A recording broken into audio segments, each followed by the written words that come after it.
But like, what was something, so we just went through it. What was something that God highlighted to you, or was like, this is what I want you to see in this study? Out of all the things, go ahead. I have a hard time with rest. I feel guilty resting. I'm kind of a worker bee. Yep. And so God was saying, stop feeling guilty about this. Yeah. Just do it. I'm commanding you to do Yes. it. Yes. Woo. Freedom. Thank you, Jesus. So good. That's good. It's a I'm command. not the only one. No, yeah, we're with you, girl.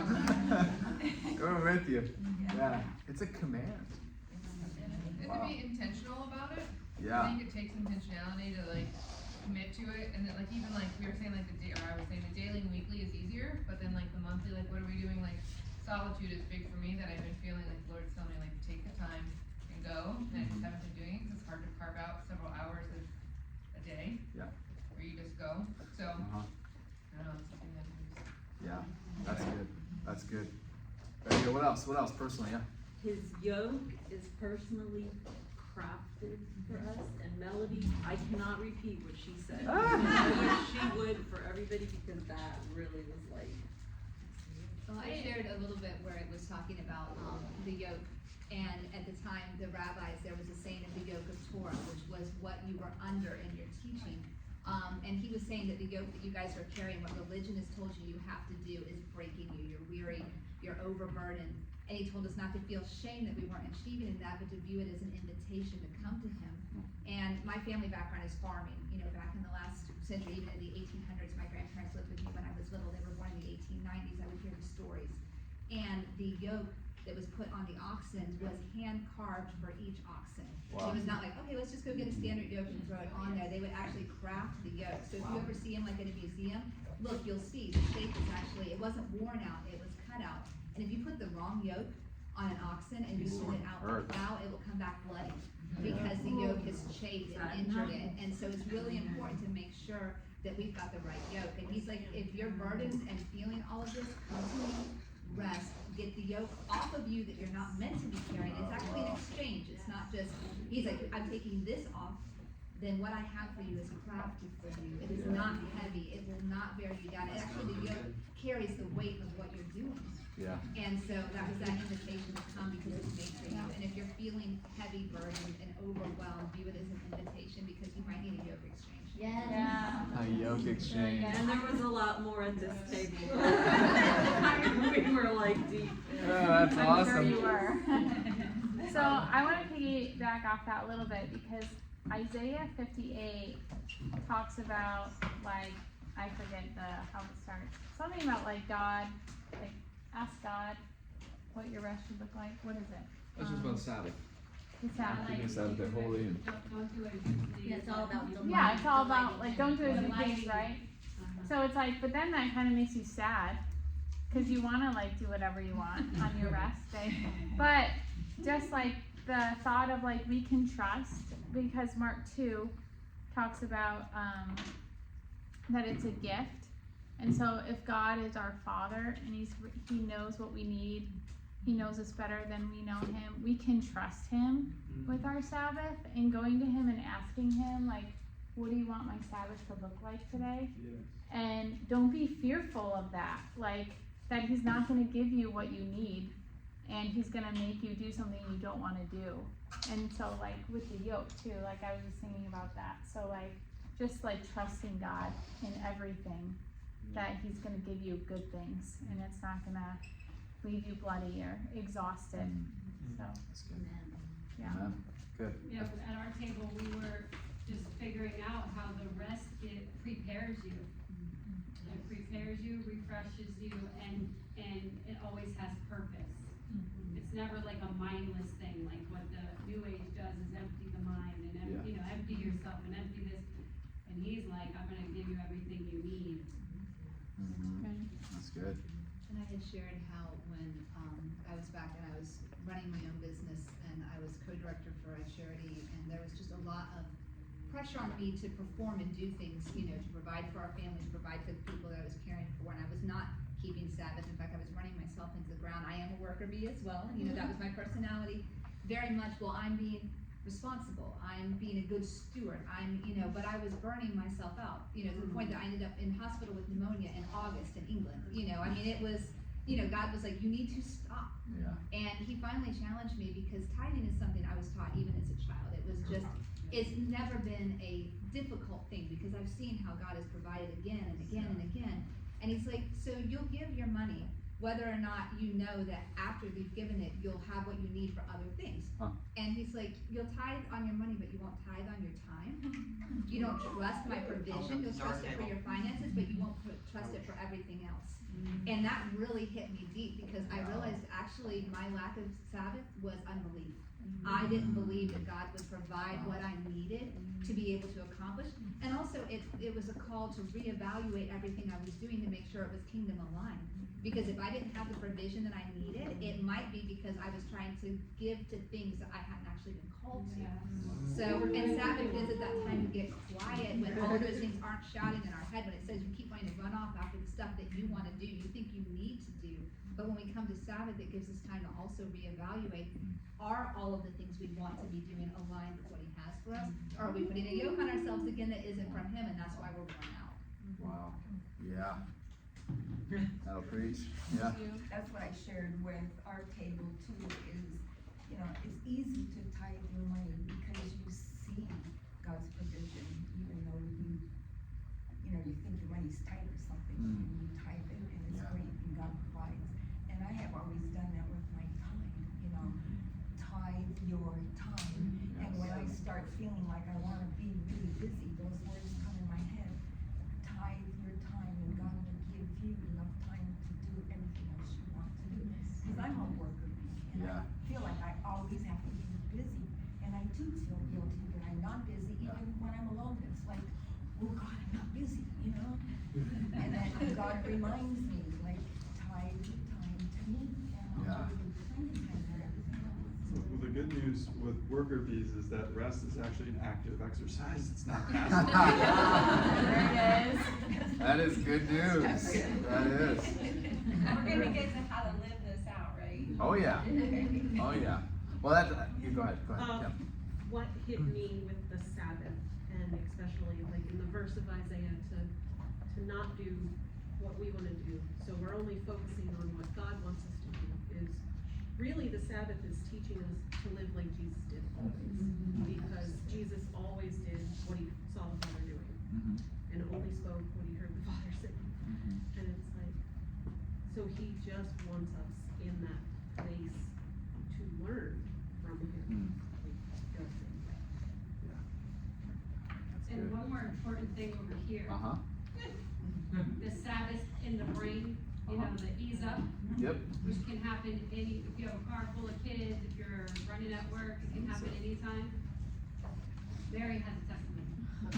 Okay. Calling her sister out right. Well, okay, I'll just tell it really quick. So I shared with some of the girls here this little message from like an 89-year-old woman, and it was all about words and the things that we say, and she was just talking about Job and how all the bad stuff before Job, and I actually went and read it, because I was like, did this really happen? But he's, after all the bad stuff started happening, he goes, my greatest fear has come true, the things I have dreaded the most are happening. And she talked about perpetual worry, and the whole ease up, it's like a state of mind. But That's right. the testimony is I was overly worried about the baby, and I just kept, it was bad, tightness in my chest, oh, I'm gonna have a sick baby, just all kinds of crazy stuff. And I called Amber, and she told me to go sit with Jesus. And my day that day was insane. After I got the phone with her, I walked through the door and it was just boom, boom, boom. No time to retreat. But I had to go get an oil change because I was 4,000 miles over and over. So I'm literally in this hot, hard drive-through oil change, and I was like, this is my chance. And so I just sit there and I close my eyes and I sit with Jesus, and I'm just talking to him about the two things that were concerning me, and one was provision for my kids to go to this co-op, and like I literally see like this little boy walk out from around Jesus, and he's like got this curly blonde hair and big blue eyes, and Jesus is like, you're good, like this is your little boy, and I'm like, okay. Wow. And then he also told me that the provision was coming for my kids. And that night I had a dream about the provision for my kids. Like I could literally see it when I logged on to this account. So the next morning I get a call from the doctor, like, all your blood work came back good. You're having a healthy baby boy. Wow. And I logged onto my account and all the provision came through for my kids. Come on. But it was like like that worry was like killing me. Yep, And then when I it was. heard that lady say that, it kind of scared me about that perpetual. I was like, I don't want my worry to start bringing things in, you know, like, and so I eased up. Yeah, that's good. I'm here. That's right. Amen. Praise God. That's a great testimony. Yeah. Awesome story. Good. During the oil change. Yeah. That's awesome. So guys, as we transition here to the next part, I want you guys to go back to your table and talk about how are we going to flesh this out practically. So we've talked about just great principles in here. We felt convicted to the heart, but that conviction means nothing unless we allow it to turn into repentance that gives birth to obedience and actually acting on what God's called us to do, right? There's a lot of conviction junkies, is what I call them, in our country, right? We love to get convicted. Oh, that's so good, right? We gotta follow through, y'all. God's yeah. Why don't we just call those out? Okay, Right now? let's do it. Just for time's sake. Okay, yeah. Good. So, Because I think a lot of us, I mean, our table talked about a lot of that already. yeah. Okay, good. All right. So let's talk about some practice. So the title of this is Healthy Rhythms Study. And I think the first question at the bottom of your page is, what should healthy retreat rhythms of rest look like for you? And then it has daily, weekly, monthly, annually, right? How are you taking care of your soul in the midst of those, midst of your life, right? Throughout the year. So what might some of that look like for you? As we share practicals, oftentimes we like, oh, you know what? That's a great idea. I'm going to use that too, okay? That's why we want to foster an environment right now where we can learn from one another. So any healthy, whether you've already been doing something that's working or you're like, man, I feel like God just said I need to start doing this, please feel free to share with us. We want to learn from you as well. Do a monthly inventory of your rest. Okay, cool. Do you just like set aside some time for that in the morning, or? I was working 16-hour days, and I breed golden retrievers, and it's a great job. But when you're working 16-hour days, you're looking at these dogs in a pen, and you don't get to spend any time. And I stopped and changed the paradigm from spending all that time working for the dogs to getting in that pen every single day. Every single day, God wanted me to eat lunch. Yeah.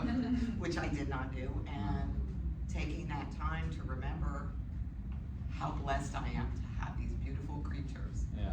And that love that they pour out on me when I'm in there. And a reminder that that's a gift from Him. Yeah. Amen. And I was ignoring it. Wow. So now I get in the pen every day. Hey.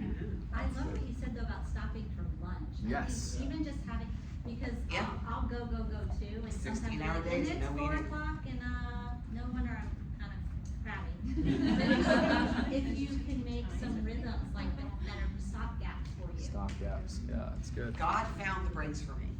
Yeah. When I started to be intentional about it, I was like, oh yeah, I'm gonna eat lunch. I'm gonna eat lunch. And then sometimes it would get to like, okay, it's 1 o'clock. And I realized, okay, stop right then and there. Yeah. I'd stop and I would get something to eat. Sometimes it was another protein shake. I'm not gonna lie to you about that. That's But I would stop, and at least 20 minutes, I would stop and sit. And I realized when I sat for 15 minutes, I got hungry. I got hungry. And a dear friend of mine who's a therapist said, if you just sat for a few minutes, Claire, you don't get hungry because you don't sit. And she knows me well, and she goes, I dare you every day at noon to sit for 15 minutes. Sounds like Okay, rest. wait, I gotta, okay. You don't get hungry if you don't sit. The rest is calling us to sit with Jesus because He wants us to get more hungry. Come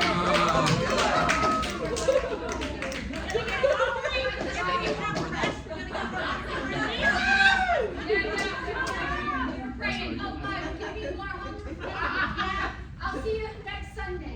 You want to get more hungry, get more restless, right?